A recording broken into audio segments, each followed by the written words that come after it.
go ahead and reach back there and let's see. Marco Rubio. Any other instructions? Any other questions? I drink a lot of water.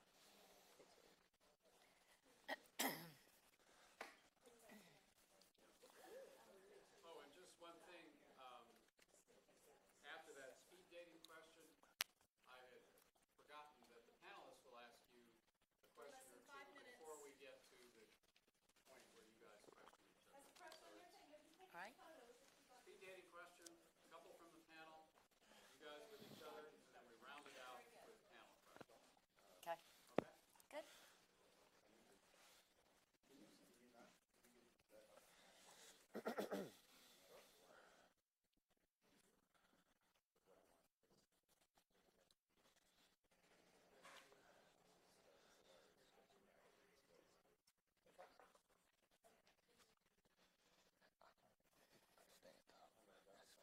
This mic is gonna fall off or I'm gonna break something.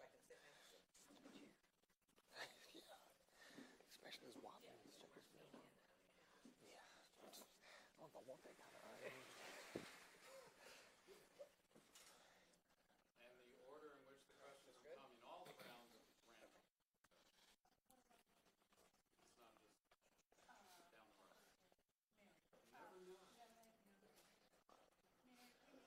It's not just down the road. Never know. Oh.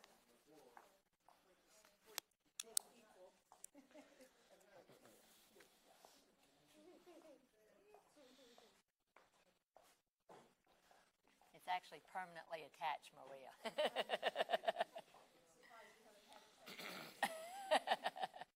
Thank you.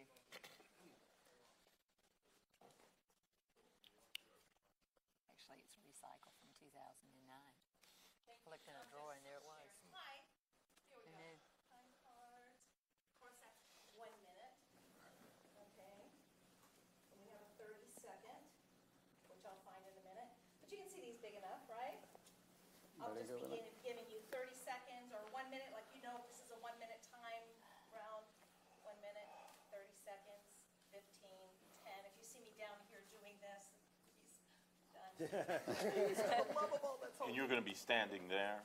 I will be moving around accordingly, but I will make Got it. sure That- when it comes to your time, and he's calling the camera, see, I'm not sure which camera he's going to be on.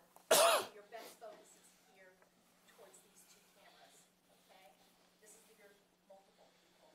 If you're answering a question to them, you can glance over to them if you prefer, but this is where the people are for television. 2-minute warning. Okay.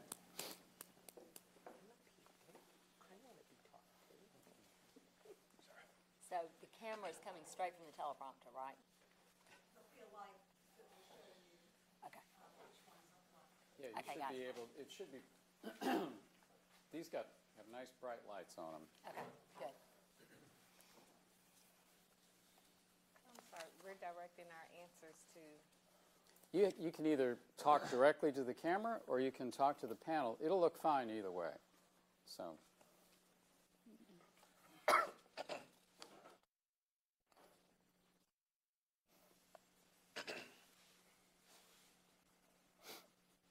Woo, woo, wrap it up. Woo, woo, woo, woo.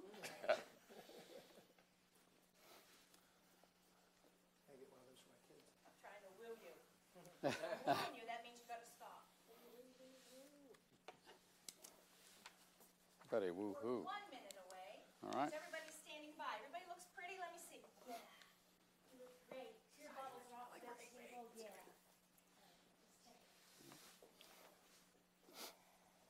Yep. And again, thank you all. This is a bunch of time out of your day right before early voting, and we really appreciate it. So, thanks to one and all. Okay, Dennis standing by. Okay. 30 seconds. Yep. Everybody's ready. Yes.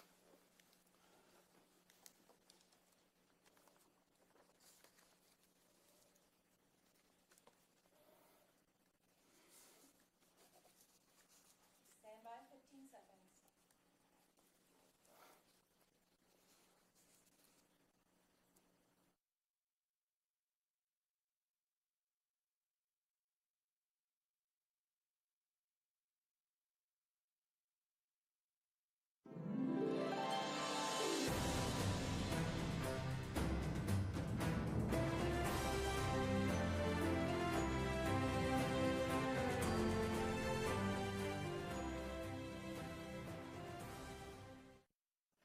Hello, I'm Dennis O'Hare, the host of Morning Edition on 90.1 WABE. Welcome to the Atlanta Press Club Loudermilk Young Debate Series, originating from the studios of Public Broadcasting Atlanta.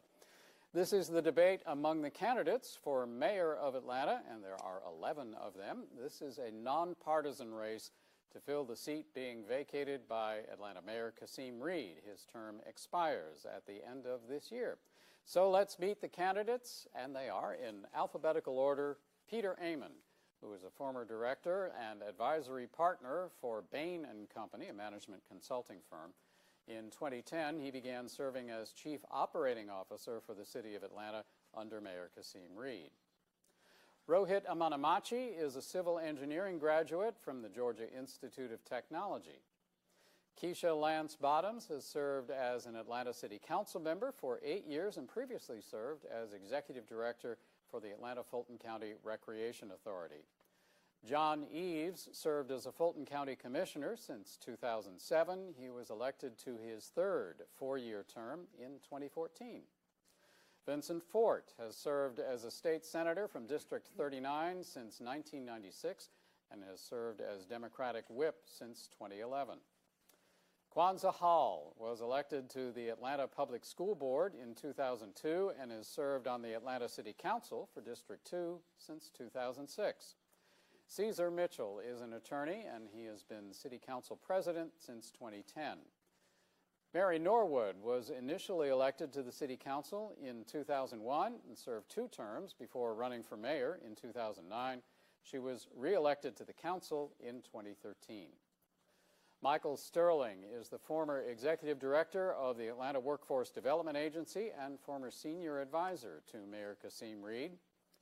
Kathy Woolard was the first woman to become president of the Atlanta City Council and has supported organizations such as CARE and the Human Rights Campaign throughout her work as a nonprofit executive. And Glenn Wrightson ran for mayor in 2013. He lives in Grant Park. And now let's meet our panelists. Greg Bluestein is a political reporter with the Atlanta Journal-Constitution. Keith Whitney is a reporter with CBS 46 in Atlanta. And Michelle Wright is an anchor and reporter with WSB Radio.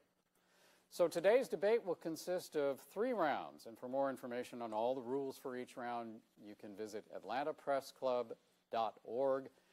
And we begin with what we call a speed round right before we get into the formal rounds. I'm going to pose a question that all of the candidates will have just 30 seconds to answer. And the question is the same one for each candidate, and Keisha Lance Bottoms, you get to answer the question first. This week, 2 former City of Atlanta contractors pled guilty to federal bribery charges.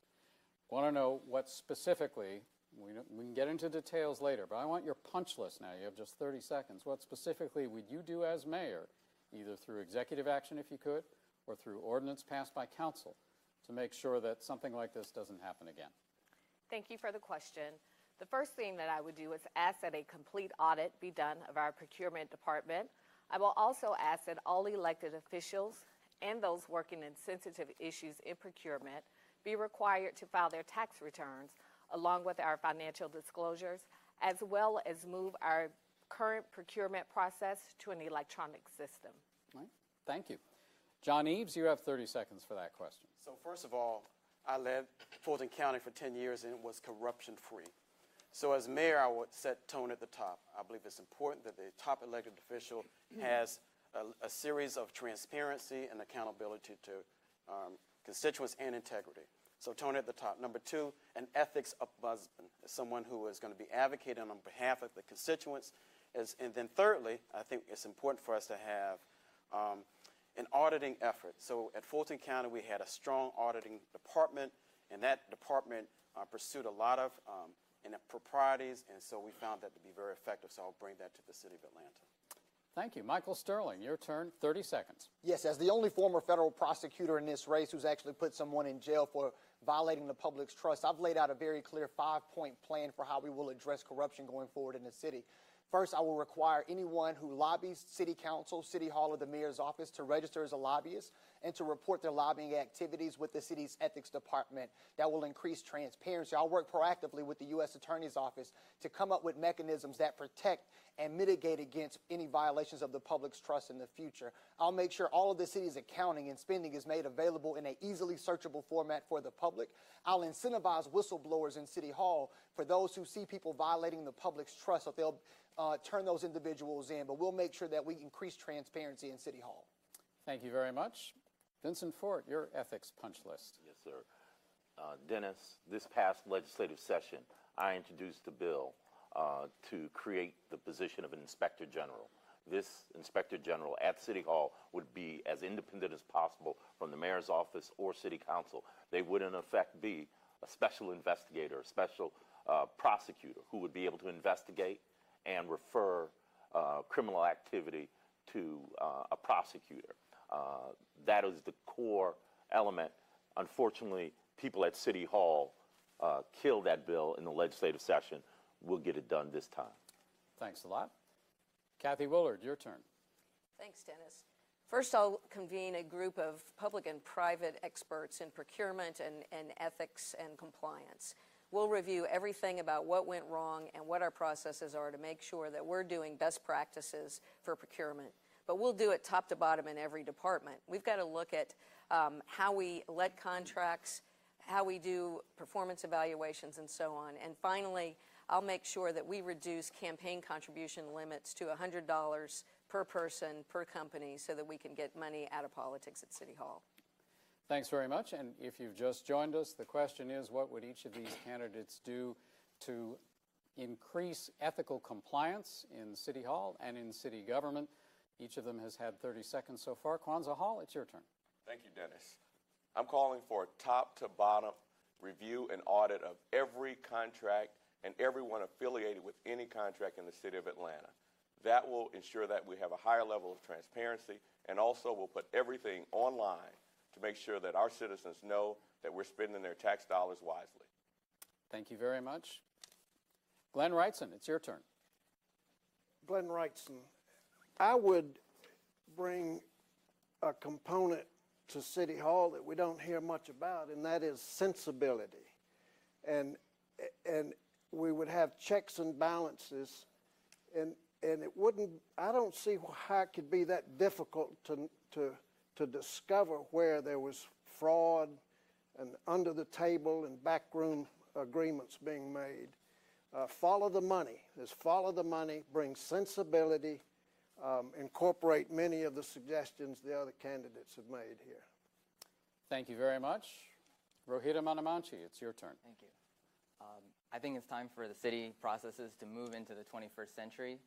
It's really time for that. So what I would do is bring a process through the procurement process to have all the submissions for contracts through a Google Drive where anyone can look at them, they can comment on them, and they can hold their city officials accountable for decisions that were made or not made.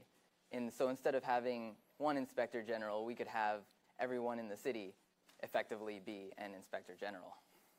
Thanks very much. Caesar Mitchell, your turn to answer that question. You have 30 seconds. Thank you, Dennis. As City Council President, I've already spoken up and asked for the City Council and the administration to put a moratorium on all contracts that don't expire until this time next year. That's the way we can increase confidence right now in city government. As mayor, I'm going to appoint and actually make sure that this role is an independent role, an independent compliance officer, independent of me, independent of the city council, to ensure that we can increase confidence in city government and eliminate waste, fraud, and abuse. And the procurement process is going to be online from procurement all the way to the signature at my office. Thank you very much. Mary Norwood, your turn. I will completely overhaul the procurement department. I will bring in a new procurement director who will be a cabinet level position, who has run procurement for a publicly traded company where every single procurement that has been done has been publicly scrutinized. So I will completely change the system. Secondly, I will make sure that that position is cabinet level, and I will not and did not support moving the operating departments into the procurement office. I felt it was too much control several months ago and voted against it. Thanks very much. And finally, Peter Raymond, your turn to respond to that question. Thank you. The first thing I will do as mayor is to have an unrelenting focus on ethics. I will personally train in groups of 100 or 200 all city employees on my expectations of them, not only that they abide by the ethics code, but that they have a positive duty to turn people in. We're then going to have a series of initiatives, from posting all of the contracts and checks written by the city linked to who owns those companies, to audits of all emergency procurements, to many of the additional steps that others have talked about this afternoon. Thanks very much. And for those of you just joining us, this is the Atlanta Press Club debate in the race for mayor of Atlanta, coming from the studios of Public Broadcasting Atlanta. And we'll now move to our formal first round, and in this one, each candidate will be asked one question each by the panel of candidates, by the panel of journalists that we've assembled. The candidates have 60 seconds to respond to the questions. And Greg Bluestein, you get to direct the first question to Cesar Mitchell. Yes, Councilman Mitchell. The city of Atlanta and the state of Georgia are preparing a pitch for Amazon's second headquarters, a deal that could bring 50,000 jobs to the state of Georgia and the state of Atlanta. It could wind up costing more than $1 billion in tax breaks and other incentives, maybe even well beyond that. With Atlanta facing other problems, is it worth it to offer that kind of money to a corporate giant? I don't think it's worth it to offer $1 billion in incentives, but I do believe that we have to provide an opportunity to create partnership. And what that means is we're going to ask, when I'm mayor, that Amazon be a part of improving education here in our city. So we're going to ask for an investment from Amazon to do that. We're going to make sure with the 50,000 plus jobs it creates that we are making sure that the folks who are here in this city have an opportunity to fill those jobs and be prepared to do that. So I'm going to ask Amazon to make an investment in that. And also, Amazon's got to be a partner in terms of increasing affordable housing in our city. With the number of folks who will come with Amazon to Atlanta, and those who certainly are here and looking for opportunity, we've got to make sure that Amazon can be a true partner with respect to affordable housing. Lastly, Amazon's going to be looking to move in a number of different places. I'm going to ask them to move on the south side of town, a place where they can find great opportunities, bring economic development to the community, but also create jobs in that community and that part of town, which so desperately certainly needs it. Thank you. Thanks very much.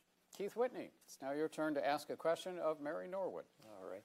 Mary, we've been covering you for 25 years. I know we go way back, but for the life of me, I don't know if you're a Republican, a Democrat, an independent. And granted, this is a nonpartisan race, but Atlanta is a Democratic stronghold. And so there are a lot of folks, obviously, who want to know, I mean, do you have a party affiliation? We know you have Republicans on your campaign. And if you're a Democrat or independent, that's like Macy's hiring Gimbals. And so how do you kind of explain that? And, you know, can you take a stand one way or the other? I am a lifelong independent. I have never been a member of either political party. I have a very inclusive campaign. 2/3 of my campaign members are Democrats. 1/3 of my campaign are either independents or Republicans. But more importantly, what is important in our city is that I have represented this entire city for decades, and I have shown my commitment to every single person in this city. I voted for Hillary Clinton. I do not ascribe to some of the policies and views that the current administration federally has, and I will always stand up for Atlanta. I will always stand up for equality, for inclusion, and for fairness for every single person. Thank you very much. Michelle Wright, it's now your turn to ask a question of Peter Raymond. Mr. Raymond, I'd like to talk about housing, and affordable housing has come up a couple times, and in speaking with a lot of people, that is the issue that is in their focus. So my question is two-part. One is, what is your plan to deal with affordable housing? And two, what do you consider affordable? And again, you have 60 seconds here. So first, there are a number of things the city of Atlanta has to do around affordable housing. We are currently forcing out of Atlanta the very people that built Atlanta. And I find that morally unacceptable, and I find it to be practically unacceptable. So we're going to do several specific things. We're going to use all of the tools that cities and towns have at their disposal to create new affordable housing and keep existing affordable housing. So just a few examples: community land trusts, inclusionary zoning, community development corporations, site-specific negotiations with vendors. There are a series of powerful tools that if you bring the will and the skill to this issue, I will bring that to affordable housing issue. On what is affordable, for me, it is minimum wage jobs and below, which is really 30% of area median income or below. We have to have housing for those individuals as well on up the income spectrum. Thank you very much. And we now go back to Greg Bluestein. His question is for Rohit Amanamachi. Mr. Amanamachi, your campaign centers on improving mass transit and reimagining Atlanta's streetcar system. Even the tax increase that raises $2.5 billion for MARTA over the next 10 years only goes so far. So how would you use that limited transportation funding to dramatically reduce congestion in Atlanta? So I have plans to reimagine the streetcar system, right? Which would mean I'm trying to introduce the idea that we install trolley buses instead, because they'd be tremendously cheaper, and if they were connected to the traffic lights, they wouldn't get stuck in traffic either. So that's just one of the ideas that I have. But the thing with the MARTA expansion is that we really need to be smart about prioritizing which projects would improve connectivity and accessibility to transit the most, and then be able to advocate that housing gets built around transit as well, so that when we address the affordable housing issue, we address it on all fronts, such as access to the city, quality of life, cost of living, etc. Thanks very much. Keith Whitney, it's now your turn to ask Michael Sterling a question. Michael Sterling, you are a federal prosecutor, former federal prosecutor. What's your take on the corruption scandal, looking at it through a prosecutor's eyes? What should city officials have known in terms of what was going on there? Where do you think folks dropped the ball in order for that culture to thrive and to reach the level that it's at now, if it doesn't continue to expand? Well, my take on it is that it's extraordinarily disturbing, Keith, that we see, this type of massive corruption, $1 million bribe scheme unfolding at City Hall. You can't lay the blame directly on political officials because you always are going to have rogue actors, but you can lay the blame on political officials for not doing more to mitigate the corruption. We don't have enough transparency in our government, which is one of the reasons why I've called for people who lobby City Council and City Hall to register at lobbyists, something that just simply doesn't happen now. That's why I've called for us to work proactively with the U.S. Attorney's Office to mitigate corruption in the future.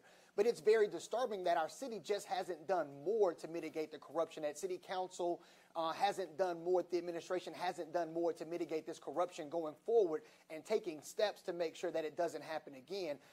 I took over the Atlanta Workforce Development Agency, which had a culture of corruption, and it was my job to do things that make sure that corruption didn't happen in the future. And that's what I'll do when I'm mayor of Atlanta. Thank you very much. Michelle Wright, it's now your turn to ask a question of Vincent Fort. Senator Ford, I'd like to talk a little bit about business recruitment and what is it that you would like to see Atlanta, since you're looking to move more from state to a city. What is it that you'd like to see brought into Atlanta, and how do you propose doing that? Well, one of the things I'd want to do is strengthen opportunities for minority businesses, for African American and women firms. I think there needs to be a special focus, like I've had at the state capitol. I've created the first disadvantaged business enterprise program for state money in the history of the state, $900 million a year, that's available on a fair basis to African American companies and women-owned companies and other minorities.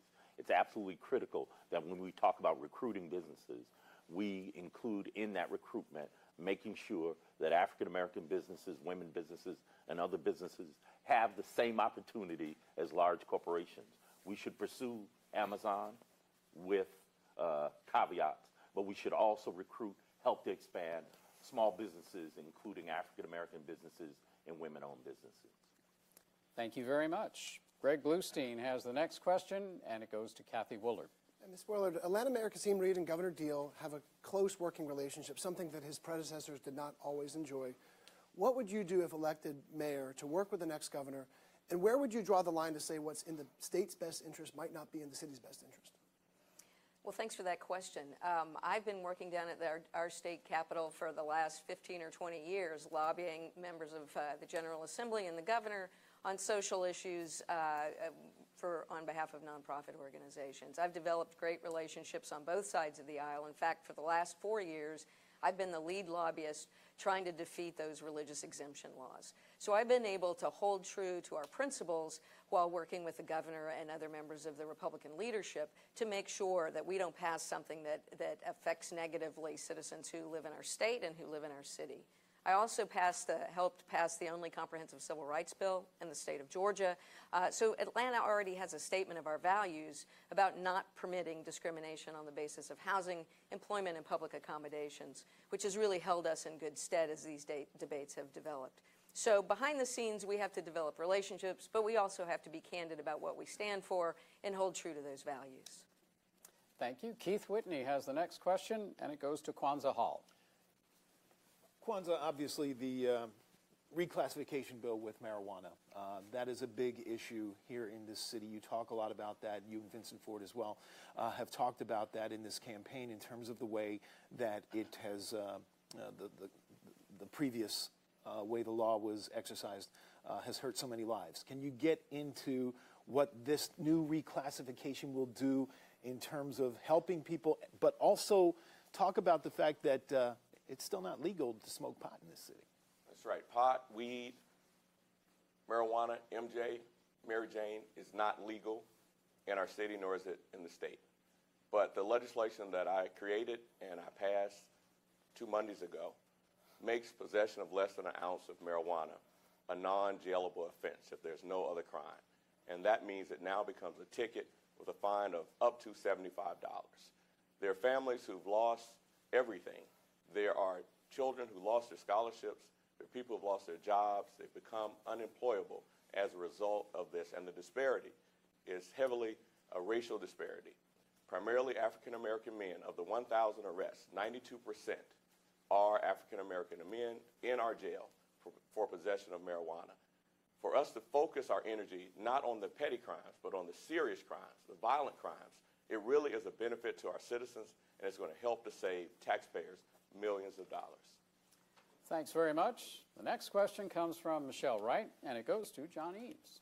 Chairman Eves, I'd like to talk a little bit about safety, and I'd like to ask you about the police department and what your plans are to kind of help recruit more police officers, if there are plans for raises, or what your plans are to help bolster those ranks.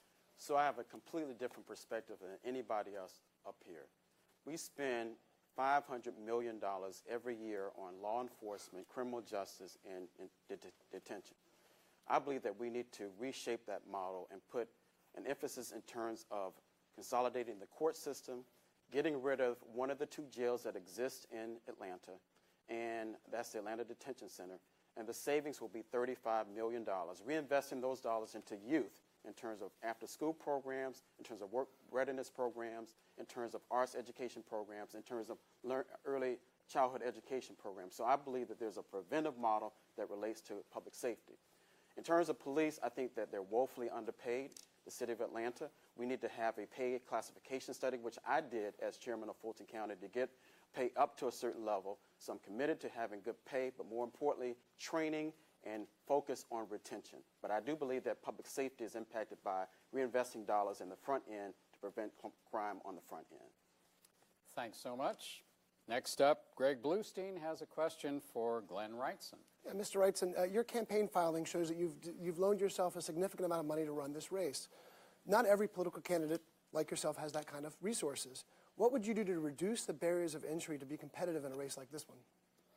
Reduce the barriers of entry. I think that's set by the state. The state establishes what the fee is to file to run for mayor. And I want to take this opportunity to say that the distinction between the Wrightson campaign and the other individuals here is that the Wrights, as mayor, I would focus on the core services that the city provides.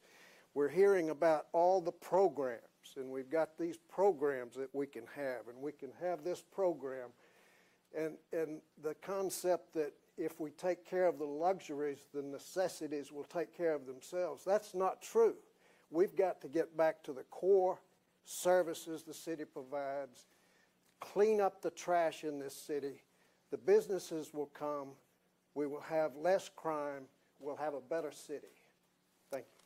Thank you, Mr. Wrightson. And finally, in this round, Keith Whitney will ask a question of Keisha Lance Bottoms. Ms. Bottoms, yesterday I have to admit I was lost in the tumult surrounding the marijuana tweets, and so I missed your press conference on the $1 billion initiative that you have in terms of affordable housing. Anytime I hear an initiative that starts with a B as in billion, I'd like to hear more details about what exactly this is going to do and how would you pull it off. Affordability is one of the major issues that we have addressed during this campaign season, and it really is top of mind for people of all races and all economic levels in this city. This $1 billion initiative will be $500 million of public investment. That's a collaboration between City of Atlanta, Atlanta Housing Authority, Invest Atlanta, the Atlanta Beltline, the Recreation Authority, and other interested partners, and then $500 million of investment from our private and our philanthropic community. We've seen it done before. We've seen it done when our partners came together to help fund Grady. We've seen it with the building of the National Center for Civil and Human Rights. We've seen the city come together in very much an Atlanta way to address pressing issues, and affordability is the most pressing issue today. Thanks very much. And that concludes the first round of the Atlanta Press Club debate among the candidates running for mayor of Atlanta here on Public Broadcasting Atlanta. It is great to have you along with us. We'll now go to our second round, and in this round, each candidate will have a chance to ask a question to the opponent of his or her choice, just one. Each candidate will have 30 seconds to ask the question. Then your opponent's going to have 60 seconds to respond, and then the candidate answering the question will have 30 seconds to rebut. And by random selection, Vincent Fort, you may ask the first question to an opponent of your choice. I'd like to ask a question of Ms. Bottoms. Even though you earned more money than any local official in the state and bought a Martha Vineyard second home, you did not pay your water bill. Atlantans pay the highest water bills in the country. When a high-rise $1 million condo didn't pay their bill, and recently there was a group of apartment residents in southwest Atlanta who had their water cut off by the city, you said nothing. Why should Atlantans trust you to stand up for them? Regular Atlantans, why should they expect you to stand up for them? Thank you for that question. I have worked since I was 10 years old, and since I was 15, I have worked 2 jobs at any given time. As it relates to my water bill, I paid a standard amount each month, $150 to $200 a month. And I say to anyone, if your bill spikes to $800, then you probably shouldn't pay it either until you get an explanation. As I sit here today, I have a $1,700 credit with the Atlanta Water Department. So I suggest that we work as a city to help address the issues that are causing our water bills to spike. But like so many other people in this city, I budget a certain amount each month for my bills. That includes my mortgages, and I'm very proud that my husband and I have been able to buy 2 additional investment properties, and we hope to buy 1 more so that we can leave a property to each of our children. And so I think that it's about budgeting, and I think the city has to do a better job with our water bills, and we have to make sure that we don't have spikes like the one that I experienced. Senator Fort, you have 30 seconds if you want it. You know, I've said that City Hall has lost its way, and watching out for billionaires and millionaires as opposed to watching out for regular people. Ms. Bottoms' response is proof positive of that. Blame City Hall, blame other folk. We need somebody at City Hall that's going to watch out for regular people and not the 1%. John Eves, it's now your turn to ask a question of an opponent of your choice. Sure. This election is about integrity. Keith, thank you for the question to Keisha Lance Bottoms. That idea that she shared yesterday was plagiarized from me. So I want the voters to know that there's a degree of plagiarism that's going on in terms of good ideas. But I want to follow up to what Vincent Fort asked of Keisha. There are 2 types of people in this race. There are those who use the position to help others and then those who use the position to help themselves. Keisha Lance Bottoms has had a job as executive director of the Recreation Authority. She was given that job, had 2 paychecks, City Council and Recreation Authority, $190,000, unpaid water bill. How can she be a person of integrity as potential mayor of Atlanta? Ms. Bottoms? Well, unlike you, Mr. Eves, I've actually never faced an ethics investigation. I didn't face one for using a city-owned car like you did at the county. I've never had an ethics investigation at the city or state level. And in fact, so that I could be sure that I was in complete compliance, I received an opinion from our city ethics officer before I accepted the job at the Recreation Authority. I'm very proud to have led the transformation of Turnerfield, $250 million reinvestment into a community that has been underserved for any number of years. And so I am very proud of the work that I have done. I will continue to work tirelessly to make sure that our community is impacted in a positive way, and I'm glad that I was able to do it at Turnerfield. Mr. Eves, you have 30 seconds. First of all, I've never had any ethics allegations, any ethics violations, and she was given a job. She was given a job. She collected 2 paychecks that were publicly funded, and no one in their good conscience could take a double paycheck, a full-time job as executive director of the Recreation Authority, and a part-time job as city council person, collectively over $180,000. That is just inexcusable. Thanks to you both. Glenn Wrightson, it is your turn to ask a question of the opponent of your choice. Just one. Thank you. I would like to ask Peter Amon a question, and I've gotten a brochure in the mail from your campaign that says you're the one that's qualified to oversee the finances, and I have a business degree from Wake Forest University and spent my career consulting with municipal systems. I've got a question I've wondered all along. How is it that sometimes the city, and you were the finance director there, can say, well, we don't have the $50 million for this project, and then the next week they say, oh, we found the $50 million in this reserve account? So I'm not sure which specific instance you're referring to. First of all, just for clarity, I was the chief operating officer of the city for 2 years in 2010 and 2011. And when I was at City Hall, we only had $7 million in our reserve account, and the other reserve accounts were actually negative, which is only something that you can have in city government, I guess. So what we did was we put in place strong weekly and monthly tracking of expenses. We made sure we knew where the dollars were going. We made sure that we could hold the departments accountable for their expenditures. And through that process, we've now built up to a reserve of over $175 million. We put in place tight fiscal controls, which have allowed the city to have 7 consecutive bond rating increases. So there has, in fact, been strong fiscal management, certainly in 2010 and 11, and certainly if you'd like to look at the CAFR, which is the audited financial statements of the city back then, you'll see that there was little funds. Mr. Wrightson, you've got 30 seconds if you want. And maybe it wasn't during your tenure, but how is it that the city can one day say we don't have the $40 million for this project, and then 2 days later, oh, we found the $40 million in a reserve account? Thanks. Thanks, Mr. Wrightson. Michael Sterling, you now have a chance to ask a question of one of your opponents. Yes, my question is for Councilwoman Norwood. Councilwoman Norwood, you've served 3 terms on City Council. My question is very simple. Have you and your colleagues on City Council done the very best you can do? Yes.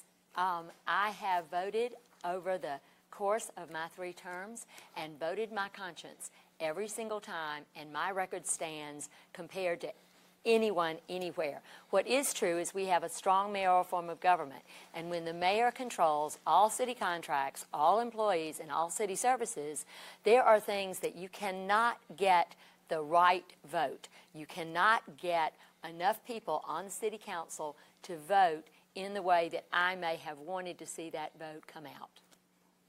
Mr. Sterling, you've got 30 seconds if you want. Yeah, I just want to talk to the people of Atlanta. If our city council has done the best we can do and we still have the worst income inequality in the country, the worst economic mobility, we're losing affordable housing every day. We've got the worst education, one of the worst education equity problems in the city.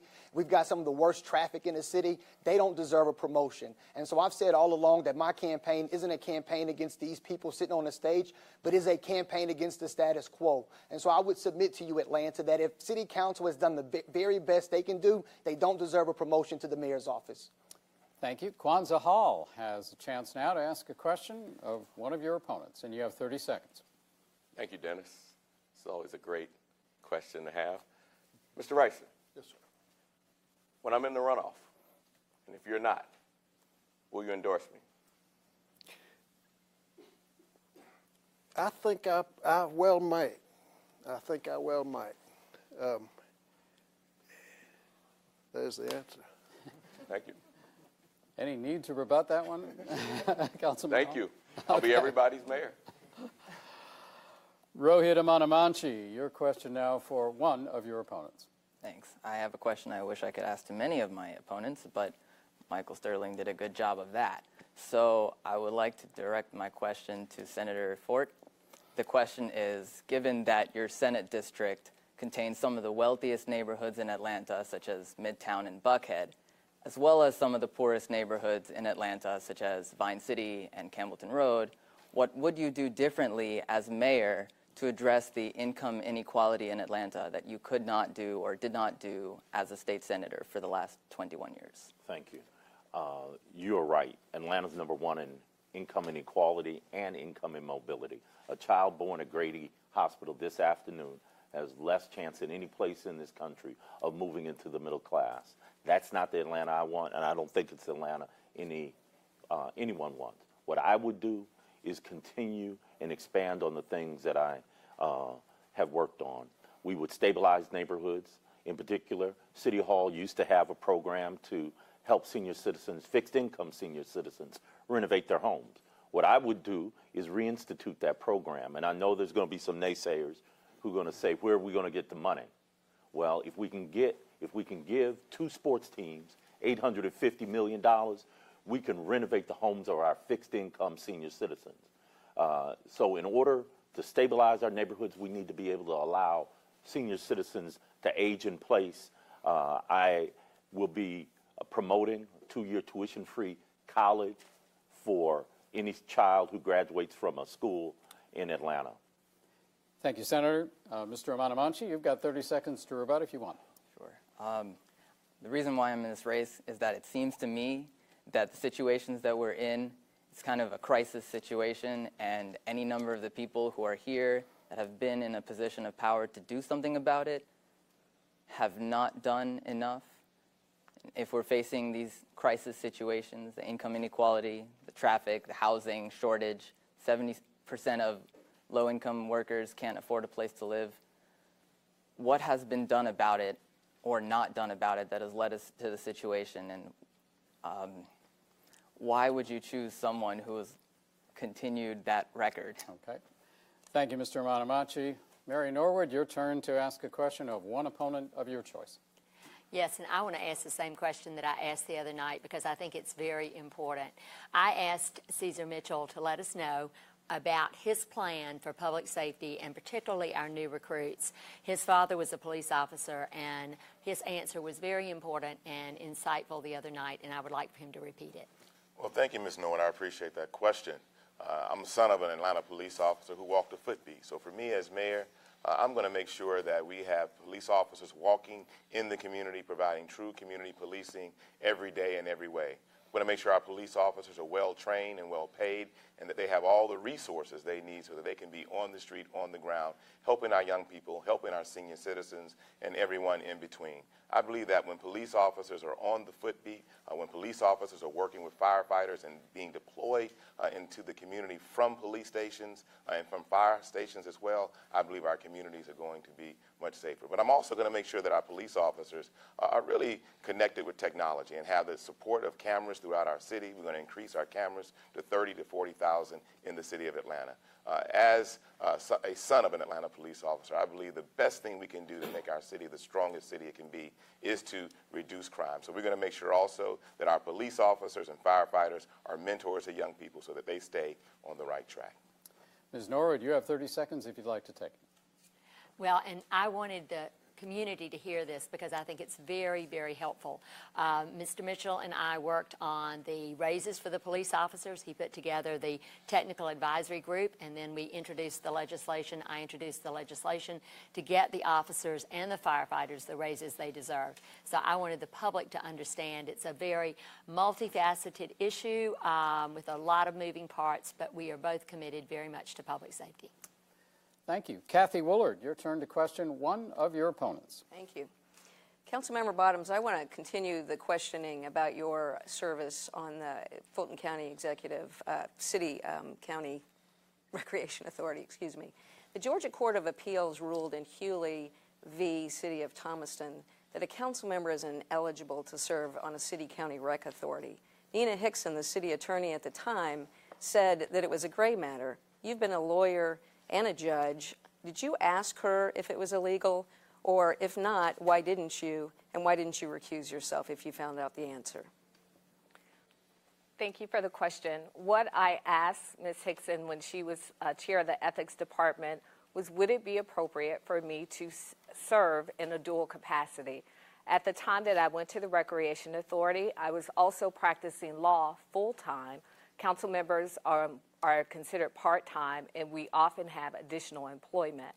The ethics opinion that I received in writing said that it was indeed appropriate for me to serve in both capacities, and also that there was nothing illegal. There was an opinion that was also sought from the state level, and the state said that there was nothing illegal. The parameters that I received was that I needed to be careful to recuse myself from all votes related to the Recreation Authority, which I did each and every time. And in fact, I continued to recuse myself for votes after I left my employment with the Recreation Authority. And just recently, the city attorney's office advised me that it would be appropriate for me to vote on matters, but there haven't been many that have come up since my tenure has ended. Thank you. Ms. Woolard, you've got 30 seconds if you want. In the newspaper at the time, Nina Hickson said that it was a gray issue, and if someone challenged it, she might take another look. I took another look and saw that the law was really clear in that case that I just cited. Listen, being ethical and making decisions and leading is about doing the right thing regardless of what the law says. If I had been faced with that dilemma, I would not have accepted that position, and I would have just continued my service as a council member. Thank you very much. Our next question comes from Peter Amon. I have a question for Ms. Norwood.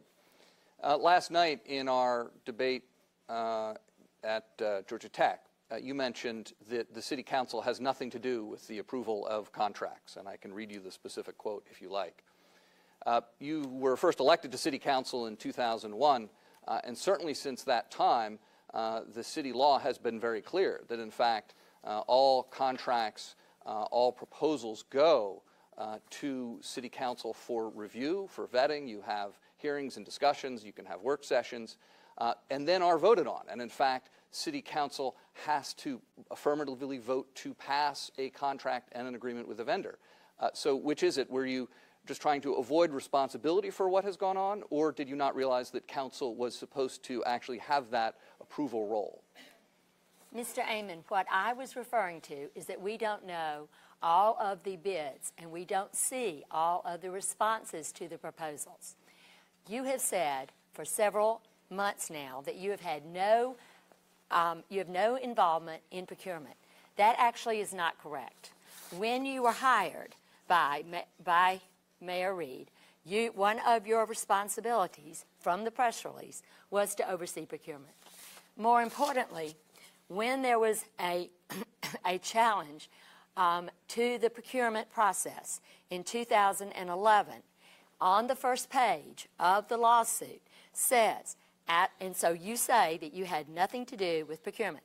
Adam Smith met with Mayor Reed, Lewis Miller, Peter Amon, Kathy Hampton, and others to discuss the cancellation of the first round of RFPs before he allegedly made the cancellation decision. I would appreciate your explaining how you were involved in the SSP refusal and challenge, but you had nothing to do with procurement as the chief operating officer. So to be very clear, what I have always said is that I'm not in the vendor selection process, which is the process of the meetings and the process of scoring candidates. For the meeting you're referring to, the person by law, by code, that had the power to make that decision was Adam Smith. Before that meeting, I asked Adam Smith to make his decision, to put it in writing. It was delivered to my office in writing in a sealed envelope. It was then opened and scanned, sent electronically to Lewis Miller and others, including, I believe, the city attorney. And that was on record before that meeting took place, very intentionally, because Adam Smith had the power in that case, not I and not anybody else in that room. There's Thank more. you. There's Ms. more here, but Norwood, we'll continue. You've already had one question for a candidate, and you'll have time as we move through the round to pick up on that as we go through the rest of the debate. But thank you. Keisha Lance Bottoms, you may now ask a question of one of your opponents. Thank you. Mr. Eves, I've never seen a plan that you've had about anything, much less affordability. In fact, under your watch at Fulton County, 10,000 units were built with taxpayer money, and barely 5% were deemed affordable. Is that your idea of affordability going forward with the city? I'm proud about my record as chairman of Fulton County. I've done a lot of great things to help people out, ranging from saving Grady Hospital to doing criminal justice reform to bringing about economic development. In fact, in Southwest Atlanta, where you take credit for the development in Southwest Atlanta, it's really Fulton County and what I've done under my watch. I'm absolutely committed to housing affordability in terms of coming up with ways that we can use a tax plan. I did the tax freeze back in June. Very proud about that. It saved millions of dollars for property owners. It saved senior citizens the tough choice of making the decision between paying for their medicine or paying for their taxes. I'm very proud about that. I asked the Fulton County Commission to do it a second year. And as mayor, I'm committed to working with the legislature to make sure that we have more tax relief for our citizens so that they can stay in their homes. Ms. Bottoms, you have 30 seconds to rebut if you want. Thank you. The tax issue was an issue that you addressed that happened under your watch. It's not just about what we say we will do, but what have we done? That's why I'm very proud about the creation of displacement-free zones that I called upon the city of Atlanta to create to address the issue of affordability and people being displaced from their communities. That is the kind of action I will take if elected mayor. It won't just be about fixing problems that I created. It will be about working towards real solutions. Thank you. And finally, Cesar Mitchell, you get to ask a question of the opponent of your choice. Thank you. I got to ask this of any council member, but I'll ask this question of Ms. Bottoms. As you know, I've called on a moratorium for all contracts that are non-emergency, that don't expire till this time next year, particularly airport retail contracts. But the administration has decided to move forward and ask this council to pass them this year, entirely too early and certainly not in good keeping with respect to the federal investigation. One particular contractor, the Prague Group, actually has applied for 4 of the 10 retail contracts. This contractor gave you $30,000 at least for your campaign, and this contractor is also identified as a contractor who bribed the procurement director. When these contracts come before the council before the end of the year, as they should not, are you going to vote on them? Thank you for the question. It was actually $27,500, and I know the amount because it has been returned already. But I am interested in knowing who's donated to your PAC, because we don't know what, if any, contractors donated to your PAC because you haven't disclosed that information. I don't speculate on votes that are not before me, but I will certainly, in consultation with the city attorney's office, as I always do, on the front end of any issues that may need clarity for me, I will ask if it is appropriate for me to place a vote on that respective legislation, and we will see what the city attorney advises. I don't think that's a legal issue. It's a policy issue of whether or not it's appropriate to vote on contracts that don't expire till this time next year. It's highly inappropriate in this moment in time where we have a federal investigation. And for a contractor, whether he or she gave you $27,000 or $30,000, the fact still remains it's inappropriate to vote on these contracts at this time. And I'm just asking whether or not you are going to vote on them as a policy matter, as a representative of the citizens of Atlanta. 15 seconds, Ms. Bottoms. I think that to ask whether or not I'm going to vote on something that's not before me is actually just all speculation. But the question then becomes, will anyone who's sitting in elected office vote on any matter for any person who's donated to our campaign? So I'm not quite sure where you expect us to draw the line on that. And as far as I know, that line has, it's never been asked. So I'll make that determination when the vote comes up. All right. Thank you. That concludes our second round, and if you are just joining us, first of all, welcome. This is the debate among the candidates for mayor of Atlanta, all 11 of them originating from the studios of Public Broadcasting Atlanta. And now we go to our third and final round, and yes, our panelists are still here after that round of questioning among the candidates. Greg Bluestein of the Atlanta Journal-Constitution, Michelle Wright of WSB Radio, and Keith Whitney of CBS 46 Atlanta.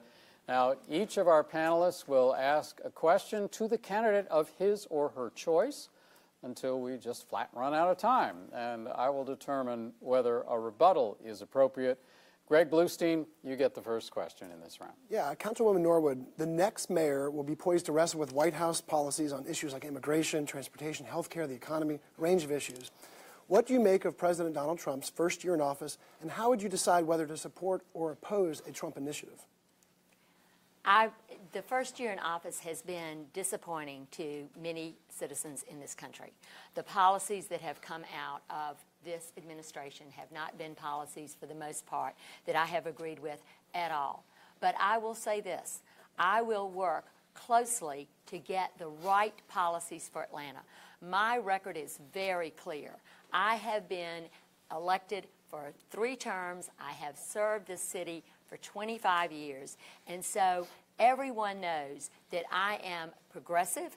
Everyone knows that I am for equality. Everyone knows that I am for inclusion. That is the way that I will run this city. And so I will always go to bat for Atlanta being the city that is always, always fair, always inclusive, always embracing of every person that I will be representing. Thank you. Keith Whitney, it's your turn to ask a question of whichever candidate you choose. Man, I could ask this of anybody, and so really I'm just kind of flipping a coin invisibly. But, you know, you go out and you're in the traffic and you see all the development in this town. And the fact of the matter is, I guess I'm going to pose it to Kathy Woolard, but the fact of the matter is, would you be courageous enough to say enough is enough when it comes to development in some of our in-town neighborhoods that are congested, gridlocked, priced out, that young people that I talk to on a daily basis tell me they can't even afford to live there. When you can, it's a 30-minute drive to go 3 miles. Is enough enough?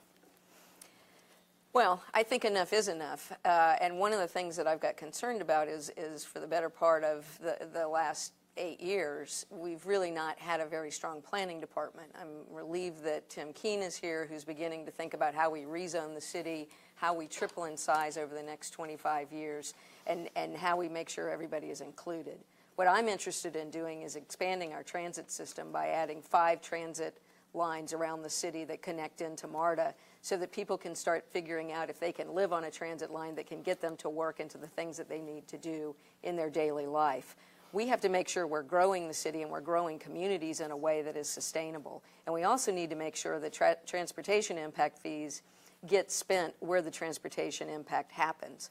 There's a lot we can do to instill better growth. Cities all over the country have very, very strict requirements on what grows and how you make a city work. We just haven't done it, and we can do it when I'm mayor. Thank you, Ms. Woolard. Michelle Wright, your question to whichever candidate you like. Councilman Hall, I've got a quick question for you. In light of Atlanta's prominent role, we'll say, in the Civil War, there's a lot going on about what to do with name changes of streets and statues and everything. What is it that you would propose as mayor? Well, we've already begun a commission from the council, and it's underway. We've populated it, so we're going in the right direction. I do believe in removing any vestiges of the past racism or discrimination or hatred that are still symbolic and ever present in our city and in our state. In my district, we have removed one already. Mayor Maynard Jackson removed or changed the name of Forest Avenue, which was named for a KKK Grand Dragon. So this isn't something that's new. If there is a place for some of these items to be held in historical significance, just so that people understand what it is, you put it in a museum. But beyond that, hatred has no place in our society, for sure not in our city, and especially in the city that raised Dr. King. My father was the youngest member of his staff from 1963 to 1968, and I know he would be turning over in his grave right now if I don't do everything I can to make sure that we remove all of these evil images and statues as well as street names. Thank you. Greg Bluestein, you're up next. Mr. Amon, you often remind voters that you're the non-politician in this race, but political experience helps in dealing with complicated debates in City Hall and complicated personalities in City Council. How are you prepared to plunge into these delicate situations with no elected background? Are you suggesting there are complicated personalities on City Council? Is that okay? Just wanted to be clear. So I've been helping the City of Atlanta in a variety of ways since 2001.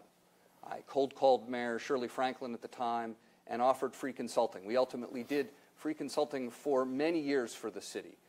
During the first several months of that, I sat actually up on the dais with City Council, behind City Council members, helping them as well as the administration work their way through the budget. So my time working with City Council members goes back almost 16 years. As Chief Operating Officer, a lot of what I did was work with City Council. When we had big, important initiatives like pension reform, which was critical to the financial stability of the city, I was the guy that went and talked to City Council members individually. I was the guy who went to the Finance Exec Committee on camera and had discussions with people. So I was often in front of City Council, both publicly and privately, helping things that were important get done. Thank you, Mr. Amon. Keith Whitney has the next question. Again, I have no idea who to ask this to, but I'll just choose Caesar as president of the City Council. You know, I drive by the shelter at Peachtree Pine a lot, and I used to back when it was in full operation, and the change, the transformation has been unbelievable, and it took place like that, overnight. Everybody who had been loitering, the homeless, they were gone, overnight. If that can happen after the battle that it took to take that shelter out of the hands of the task force, why could that not have happened all along like that? Well, first of all, I believe we've got to focus on addressing homelessness in our city in a profound way. We've got to make sure we're making investments and creating partnerships and getting focused on the issues that make our citizens and our residents homeless. First of all, we've got to look at what's called housing first, which means that you don't have to jump through hoops before you can actually get a roof over your head, a nice square meal, and the ability to bathe yourself. We've got to make sure you get that first, and then we address the issues that may have made you homeless. I think that's an important thing we must do. Also, as mayor, I'm going to get focused on eliminating homelessness amongst children. My wife teaches in the Atlanta public school system, and she tells me all the time how many students who are homeless in her classroom. I'm going to make sure as mayor that we eliminate homelessness amongst children, and when we do that, I believe we'll eliminate homelessness amongst families, and in doing that, I believe we'll reduce generational homelessness that plagues our city. But we've got to do it through partnership, real investment, and making sure that we're addressing the groups in the way that they need specific help based upon the issues that they're facing. Thank you. Michelle Wright has the next question. I want to direct this to Mr. Manamachi. What do you propose to do to keep people safe in light of a lot of the outdoor violence that we've seen, most recently in Vegas? You know, we've got tons of events that bring hundreds of thousands of people into Atlanta. What's your plan to keep people safe? So the current strategy for police, I think, needs to have a few more tools in the toolbox. While I really agree with the strategy for the pre-arrest diversion program, which would help put people in social care instead of in jail, specifically for the incident with Vegas, I think there is another strategy which is pretty new, and it's called crime prevention through environmental design, and that's to redesign the built environment so it naturally tends to be more safe and dissuades criminal activity, like more open environments, less fences, more trees. Those kinds of things would prevent people from loitering, and with that, what is called natural surveillance, where people are around, it's a lot harder to commit a crime when it seems that the environment is more being watched by the people who are there. Thanks very much. We're back to Greg Bluestein. Councilwoman Bottoms, you've seen some of the other candidates up here say it, so I'm wondering what you feel. Do you believe there's a pervasive culture of corruption in City Hall? I've been an attorney for over 20 years, part of that time as a criminal defense attorney and also as a judge and also as a prosecutor. What I know is that you can't legislate your way out of bad behavior. But what I would say is that out of 8,000 employees, we had a bad apple. And I believe that it is about trusting the process and not trusting people. That is why I'm calling on for the procurement department to go through a complete audit and to also have additional safeguards in place, like the filing of tax returns along with our financial disclosures, and also moving to an electronic system. A paper-based system opens us up to all sorts of improprieties, and so I think that going towards an electronic system creates an additional layer of insight and transparency. Thank you. Keith Whitney, it's back to you. This is one for Peter Amon. You know, we have a beautiful new stadium, a lot of development going around immediately in that area. Same thing happened in the Dome when that was built as well. But there still seems to be many, many areas that are almost penicillin resistant to trying to get some development in there. Have you ever been to the Bluff? Yes. Before you continue there, what would you do to turn that community around and get them in on what's happening in terms of the revitalization of the surrounding areas? Well, let me start by telling you what I've already done, which is shortly after I left City Hall at the end of 2011, I started working with members of the Blank Foundation, and then ultimately I was a founding member of the West Side Future Fund, which is completely and solely dedicated to the Bluff, to English Avenue and Vine City and the neighborhoods in that area. And we're doing a series of things. First, in our very first board meeting, I pushed for the establishment of a fund that would pay for the increasing property taxes of those who live there so they wouldn't be forced out. So that's the first thing, is to protect the people that have stayed with Atlanta and stayed in that neighborhood. The second thing we did was we started to put together programs to fund the acquisition of blighted properties and turn them into permanent affordable housing. So using nonprofits like community land trusts that buy the housing and don't force gentrification, but actually have the whole housing at a discount. So I've done a series of things to help these neighborhoods, but we have a job desert there. That's why I have a program as mayor that I'll institute called 10X, which is to increase by 10 times the workforce training and development for placing people into jobs. Thanks a lot. Michelle Wright has the next question. This question I want to direct to Senator Fort. And Senator Fort, this question came up a little earlier in our forum, and I want to talk about really the cooperation between the state and the city and what that looks like. As was mentioned earlier, Governor Deal and Mayor Reed have a very good working relationship. How do you see that continuing if you're elected? Do you see that continuing? And what is it that you would do to make sure that the city benefits as opposed to, say, the state? Great question. I appreciate that.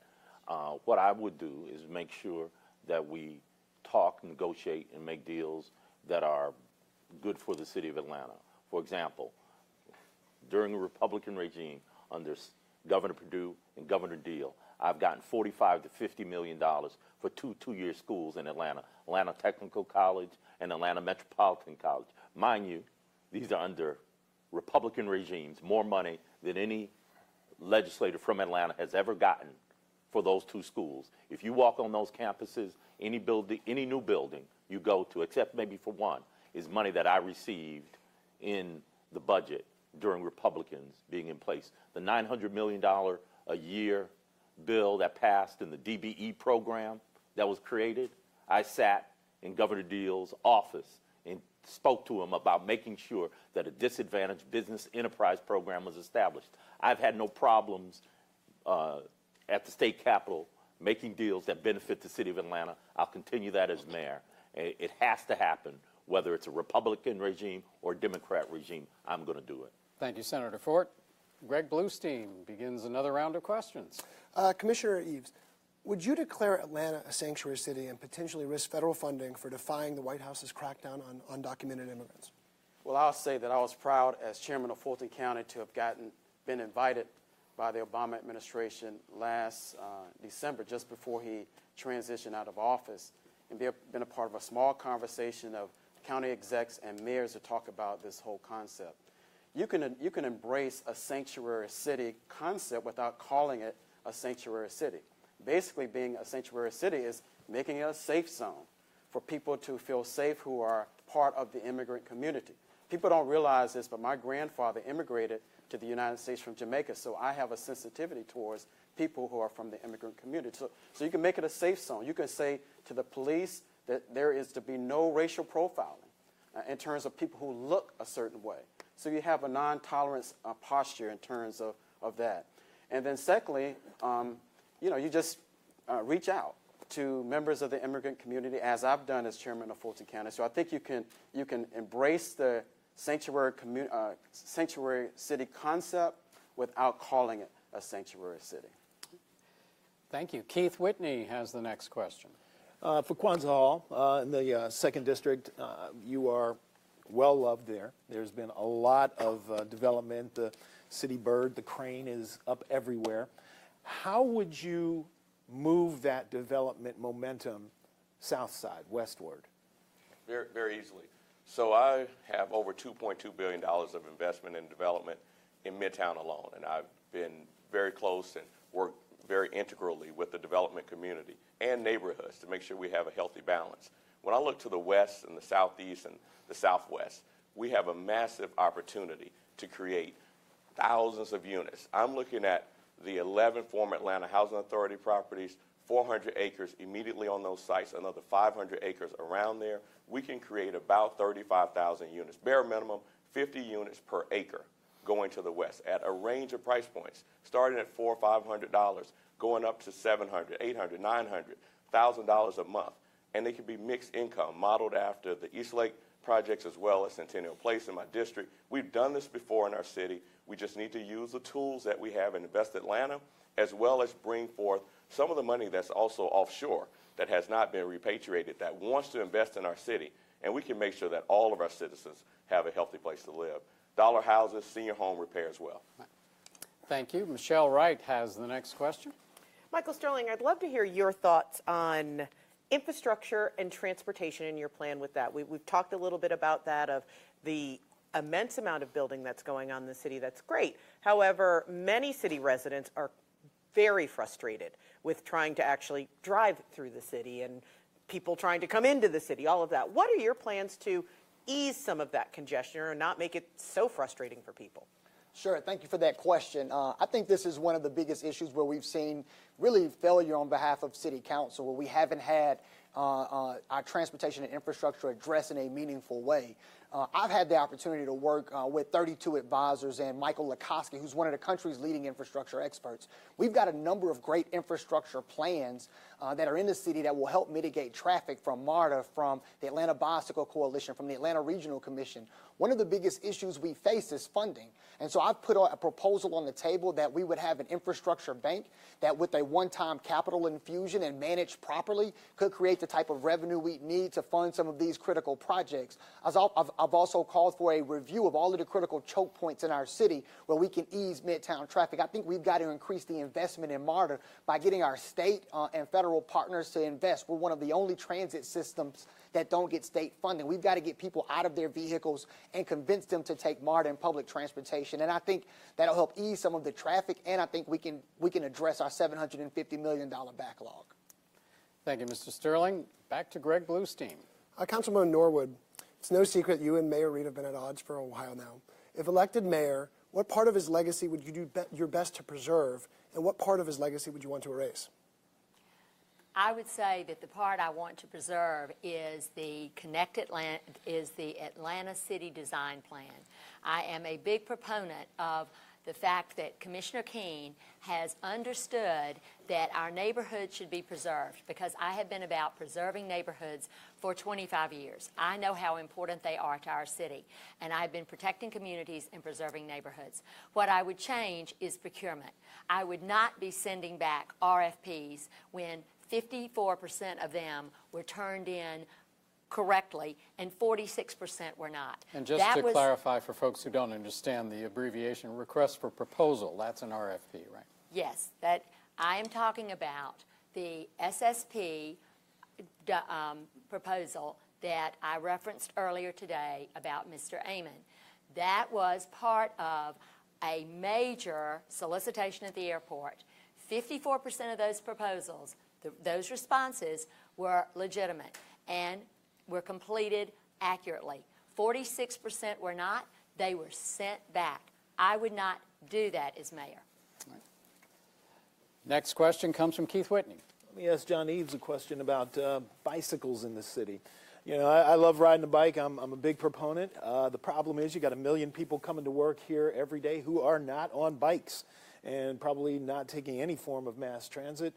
How do you collate that bike system so that guys like me can get to work and not feel like I'm going to get killed when it transitions from a bike lane to that vague bike lane that's kind of a bike lane except there's a truck behind me?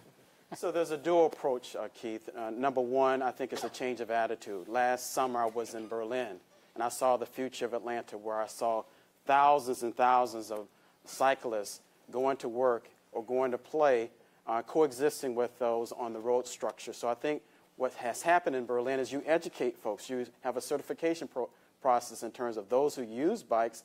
They are taught and they're certified, so you have a certain cycling etiquette. But it also has a certain protocol and an effect on those who are motorists. So I'm committed to not only having support for the cyclists and having a parallel lane, a complete street concept that Fulton County has adopted under my watch, but I also think that the road structure, infrastructure that we have in the city must connect with the cities and the counties and the suburban area. We can't do it all in the city of Atlanta and not have an integrated, connected network that will allow cars and cyclists to go in and out of our city. Next question is from Michelle Wright. I'd like to direct this to Mr. Wrightson. Mr. Wrightson, tell me a little bit about your thoughts about bringing more technology to the city. Do you have a plan to that? And if so, what does that look like? The commerce and economic engine now is backed by technology, it does seem. And of course, that relies on electricity. I wouldn't say that I have a specific plan to bring technology here. I know that with the Olympics, we had a boost with the infrastructure. I do see much construction with Google installing underground fiber. I think that the city government would need to do all it could to be ahead of, or at least in parallel or ahead of the curve on how to provide services and use technology. I've been an advocate of having a system where information, data is recorded. Say I've run out of time. A pothole, a leaky water meter would go into a database at City Hall. Thank you, Mr. Wrightson. Greg Bluestein has the next question. Yeah, Senator Fort, you've got some pricey sounding policy initiatives on higher education, on expansion of MARTA, on arts. How are you going to pay for it? Well, the expansion of MARTA is, the referendum passed last November, so that money is in the pipeline. What I would not do is allow Emory to annex into the city, jump in line over projects in Southwest Atlanta. Arts, I would consider that 0.1 cent sales tax that is being discussed if it was fairly distributed among artists in all sectors of the city. And then as far as the 2-year tuition-free college, San Francisco does it, Boston is doing it, Kalamazoo, Michigan is doing it.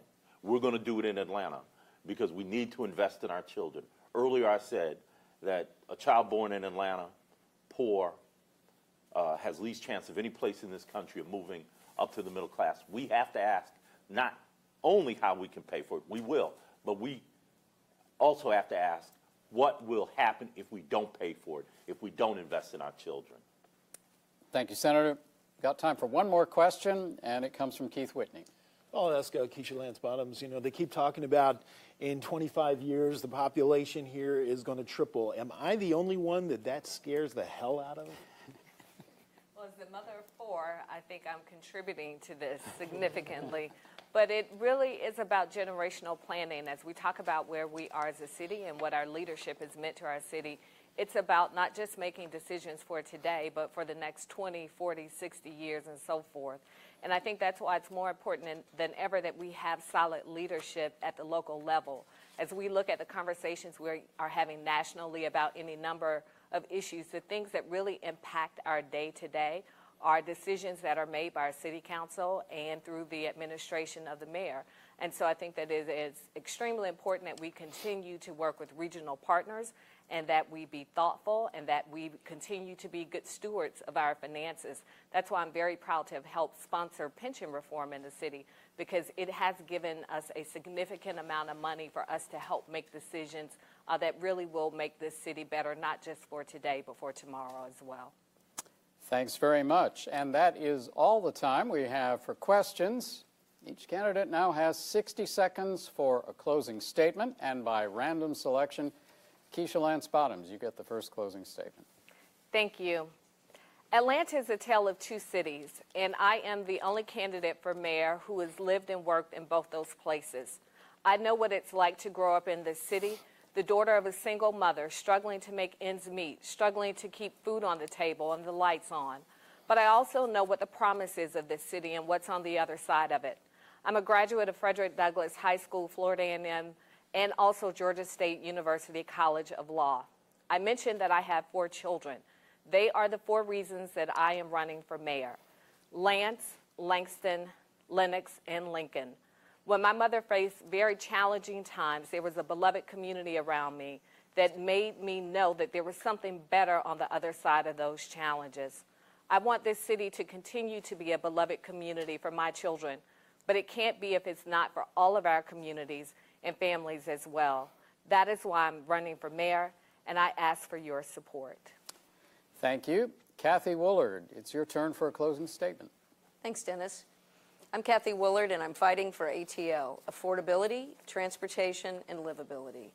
As we've discussed, our city is going to triple in size in the next 25 years, and so we have to focus on how we're going to grow our city so that we have housing affordability and a range of choices, right? For homeless people, for kids just out of school, for people with different incomes and family sizes, and so seniors can age in place and continue to live in this city. We have to provide transportation options, everything from the last mile, sidewalks and bike lanes that work, that get you to transit, that get you throughout the region, and livability, schools that work, safe neighborhoods, arts and culture and parks, and deliver all of that now, because we are going to triple in size and we have to prepare our infrastructure for the future. And finally, we have to make sure that we have ethical government, because if our government isn't ethical, then we've got nothing. I'm Kathy Woolard. I'm fighting for ATL. Thank you.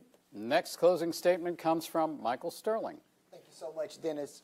I just want you to know that this race is about us against a status quo. It's about us against income inequality in our city.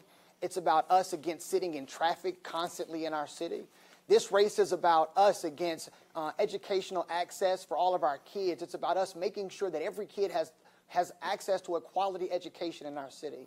It's about us making sure that the people in our city feel that they're being included in the promise of Atlanta. Atlanta, I believe that we can find our hope again, but we've got to be willing to take on the status quo, a status quo that has left us gridlocked in traffic and has left so many people behind in our city. I know that we can do better. You see, politics at its best calls on us to be hopeful about the challenges that we face every single day. And I believe that we can find our hope again if you and I will work together. My name is Michael Sterling, and I'd love to have your support as your next mayor of Atlanta. I will be a mayor that you can trust, and not a mayor who will smile in your face and cut you behind your back. Thank you, Mr. Sterling. Peter Amon is now up for a closing statement. We just actually witnessed a fairly dramatic event, which was Miss Norwood admitted that if she were mayor, she would actually break the law. And specifically, she said that if she were mayor, she would not have allowed for the cancellation of the procurement. Well, I don't know whether she is ignorant of the law, which is, of course, no excuse under the law, or whether she just thinks that she's above the law. But the fact of the matter is, the city procurement code is very clear. The head of procurement makes decisions about canceling RFPs or not. That's the only individual who can make those decisions. That's why every day when I was chief operating officer, I not only held people accountable, I investigated any instances of impropriety that even arose and had people fired in many cases, but I was also somewhat anal about following the code. That's why when there was a decision, I asked for it to be scanned and time-stamped and everything else. So it was very clear that before the meeting occurred, the decision had been made by the man who was allowed to make it. Thanks very much, Ms. Norwood. You'll have time during your closing statement if you need it. Glenn Wrightson, though, has the next closing statement. My name is Glenn Wrightson, and I'm running for mayor because I believe the check engine light is on at City Hall. I have specific ideas that I'd like to implement that are not these big programs that solve all the problems. When you hear about we're going to solve this and we're going to solve this and we're going to solve this, somebody's going to be disappointed. But I propose that we have a slogan in Atlanta, that Atlanta has heart. I propose we reduce the budget of the mayor's office. I recommend we eliminate plastic trash bags, grocery bags, that we restrict gas leaf blowers. Specific things. We need to have a real look at the employees at City Hall. What we need to do for the growth is to clean our house and prepare for the growth and make sure that the city government is functioning at optimum levels. Glenn Wrightson for mayor. Thank you. Thank you, Mr. Wrightson. Kwanzaa Hall has the next closing statement. Thank you to the Press Club. I've said this before. Atlanta doesn't need a white mayor, black mayor, gay mayor, or straight mayor. Atlanta needs a great mayor, a mayor who will put people and neighborhoods first, as I've done in the heart of the city. We've solved problems big and small for the heart of Atlanta, downtown, midtown, Old Fourth Ward, Emmett Park. I'm going to bring back 50,000 new affordable units from Northside Drive to 285 down to Jonesboro Road. We're going to make sure that we keep you safe by not focusing on the petty crimes with marijuana possession, but focusing on the serious and violent crimes. I'm going to make sure that we fix the roads and the potholes and put a top 100 list of congestion problems in our city and focus on them one by one, like 10th and Monroe, 285 on Cascade to Lyndhurst, and also Northside Drive, areas that need our attention. Atlanta's been great at building buildings, but not so good at loving its people and loving its families. I'm Kwanzaa Hall, and I'll be everybody's mayor. Thank you. Rohit Amanamachi, it's your turn. Thanks. So, Rohit Amanamachi, I'm running because I felt that somebody needed to take a stand towards the people that have been in power for 10, 20 years, the people before me who are saying things that sound nice, they're saying things that we need to be doing for our city, but that we've been needing to do for our city for the past 10 or 20 years. Right now we're facing some of the biggest crisis situations that Atlanta has ever faced, with the income inequality being the worst in the country, and as the civil rights capital of the country, we should not be facing that situation. As well as the traffic and the housing, the lack of economic development on one side of the city, you can't deny that the people who have been in power, whichever level, have had their chance to do something about it and didn't. So I'm running because I think that the city is in a phase where the previous generation of leadership is ending and a new generation of leadership is about to begin. So vote for Rohit Amanamachi for mayor. Thank you very much. And John Eves, it's your turn for a closing statement. My Jamaican grandfather taught me, a man of words and not of deeds is like a garden full of weeds. This race is about leadership and integrity. I'm proud of my record in terms of leadership, overseeing the largest local government in the state of Georgia, representing 1 million people and also overseeing a $1 billion budget, working with 15 different cities. Delivered great things. Grady Hospital saved that criminal justice reform transportation spots at $655 million. I'm proud about that, and doing all of that corruption-free. Integrity. City Hall is corrupt, and it needs to be overhauled. If you were troubled like me this morning, hearing some of the responses of some of the folks on the dais about their situation, about integrity and ethics, I am deeply troubled. City Hall is corrupt. It needs to have a new leader that will set tone at the top. I'm John Eves, and I will bring that type of leadership, and I will also bring integrity. Thank you so much. Thanks so much, and we go to the man right next to you, Vincent Ford. We've already talked about income inequality in Atlanta being number one, income and mobility. City Hall has lost its way in dealing with those issues. City Hall has, for the last several years, last 7 or 8 years, been beholden to millionaires and billionaires and allowed Atlanta to become one of the most rapidly gentrifying cities in the country. We could talk about displacement-free zones, as Councilmember Bottoms has, and other gimmicks. But when Ms. Bottoms and other members of council and people who worked at City Hall had a chance to vote against the displacement of Atlanta citizens, particularly in the Peoplestown neighborhood, they voted to displace them. The city is displacing 30 families, including an elderly couple called Mr. and Mrs. Darden. They have no place to go. They raise their children, they raise their grandchildren in that house, and now they're going to have to leave the house they love. All right, Senator, time's up. Thank you, sir. Thank you very much. Cesar Mitchell is next. Well, thank you to the Press Club, and thank you to all of you who are watching at home. I'm Cesar Mitchell, and I'm running for mayor because I believe this city has incredible promise. I grew up in this city, the son of an Atlanta police officer and a school teacher right here in APS. They taught me the value of service. And even though I grew up after having my father pass with a mother who was single, she told us that the village is the village we want to be in. And this village wrapped its arm around us. I want to make sure that every child growing up in this city has a village around them so that they can know that they're going to get a quality education because City Hall is going to work with the school system every day in every way. I want to make sure our neighborhoods are safe because we have police officers who are in the community, actively engaged with young people and senior citizens and everyone in between. I want to make sure that our city is passable. That means I want to make sure we have strong transportation, a quality transit system, and we use innovative solutions to make sure that you have access to mobility and access to the things that you need. I'm Cesar Mitchell, and I'm ready to lead this city. I provided strong leadership as City Council President, and I intend to provide strong leadership as Mayor. I'm Cesar Mitchell, and I want to serve as your Mayor. Thank you very much. Thank you, Mr. Mitchell. And our final closing statement comes from Mary Norwood. I'm running for mayor for you, for all of the citizens of Atlanta. I have served you for 3 terms. I have worked for 25 years. You know me. You know that I have solved your problems, large and small. I am running to give you a transparent, accountable, responsive government so that you will have a community that will thrive.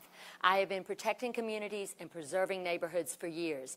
I want all of Atlanta to share in the prosperity that is coming with our next great renaissance in this town. I want every community to be safe, every community to be mobile and to be connected to every other community. I want our businesses to thrive. I want our young people to thrive. I want our seniors to be protected. I will work for you, Atlanta, just as I have all these years. I welcome your support, look for your vote, and hope to be your mayor in 2018. Thank you, Ms. Norwood. And we are already out of time. We'd like to remind voters, though, Election Day is November 7th. Early voting begins October 16th. That's this coming Monday. Many thanks to the candidates, our terrific panel of journalists, and the Atlanta Press Club for arranging today's debate, and to Public Broadcasting Atlanta for hosting us. I'm Dennis O'Hare, host of Morning Edition on 90.1 WABE. Most of all, thanks to you for joining us for the Atlanta Press Club Loudermilk Young Debate Series. Have a great day.